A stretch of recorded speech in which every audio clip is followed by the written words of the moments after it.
लक्षात आलं की झोपडपट्टी मध्ये जे इंदिरानगर झोपडपट्टी असेल, सिद्धार्थनगर झोपडपट्टी असेल, नंतर शांतीनगर असेल, इतकी दुरावस्था आहे. खरंच मला इतकं पाहून ते वाईट वाटलं की ही इतके गोरगरीब लोक, त्यांच्या दारामधून चेंबर गेलेले, परत काही अशी त्याची चेंबरची झाकणं उघडी, अगदी गटराच्या शेजारी ती लोक राहतात.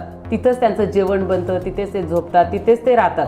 तर नगरपालिकेच्या माध्यमातून एक आपला 87 कोटीचा जो प्रकल्प मंजूर झालेला आहे, तर माझं सगळ्यात महत्त्वाचं माझं विजन असेल की हे झोपडपट्टी पुनर्वसन करण्यासाठी आणि त्यांना स्वस्त आणि अल्प दरात त्या लोकांना मी घरं उपलब्ध करून देण्यासाठी मी जास्तीत जास्त साहेबांकडे ते प्रयत्न करेन. पंतप्रधान आवास योजनेतून आम्ही हा प्रयत्न केला होता, पण काही तांत्रिक अडचणीमुळे ते राहून गेलं. थोडंसं जागा वगैरे असं काहीतरी तांत्रिक अडचणी त्यामध्ये असतात.